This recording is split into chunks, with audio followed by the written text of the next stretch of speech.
The drive from Anchorage to Seward is a good one. Some say this stretch of highway is among the greatest scenic highways in the country. A subjective opinion, of course, but as you can see, the Turnagain arm of the Cook Inlet, surrounded by snow-covered mountains, is a pretty impressive start to any day. Our overnight accommodations were at the very popular Seward Windsong Lodge. Celebrity Cruises does a great job of picking the finest hotels for your trip, and this was one of our favorites, especially with the Resurrection River just a 5-minute walk away. Then the next morning, our escort Ashley led us to the small boat harbor. We posed for pictures, of course, then boarded our tour boat to the Kenai Fjords National Park.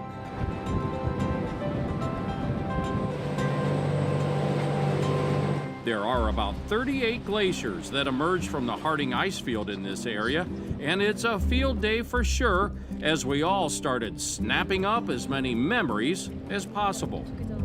Now here's something you don't see very often on a trip. Someone who is painting pictures of their vacation instead of taking pictures of their vacation. Why do you do this? I've been a watercolorist all my life, and I find it's a way of really being in the place that I'm in. And just taking the time to observe and then translate all of the shapes and colors that I see makes for a much more lasting experience. One of the many things that will be a lasting impression for us is parking in front of this giant glacier, literally a sight frozen in time. Frozen maybe, but still active as we got to see a couple of giant icebergs fall into the sea. Our captain had to be careful, of course, as he negotiated around the flow of ice. And imagine our surprise when one of those giant ice cubes appeared on deck for show and tell. You guys want to touch some glacier ice? Now you might think this was the icing on the cake, but I have to say it was the abundance of wildlife that really brought this trip to life. It was stellar, you might say, as in these stellar sea lions, a nocturnal animal that only occasionally makes a move in the sunlight. This is pretty rare. This is pretty incredible. Something we heard often on our Celebrity Cruises land tour, and on this trip, also because of the killer whales, or orcas, that were stealing the show.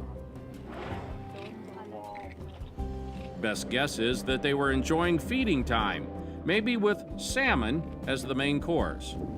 They do share their food. If the mom or the older brother kills something, they'll share it with their family. Now, I've been on a few whale watching trips before, but I've never seen the ocean come this alive. Of course, spotting a whale can often be hit or miss, but the markings of the orca make it just a little bit easier.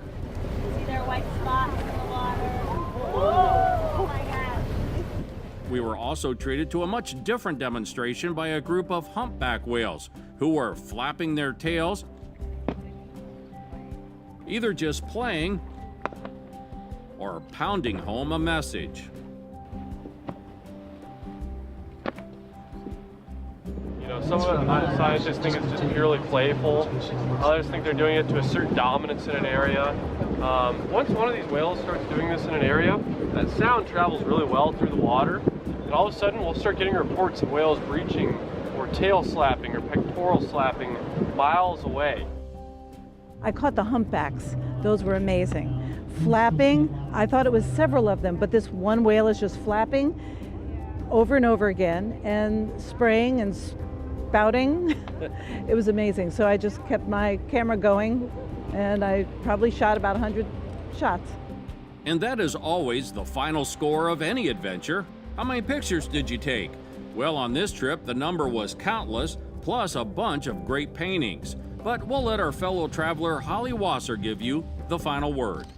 From my point of view, it's perfection.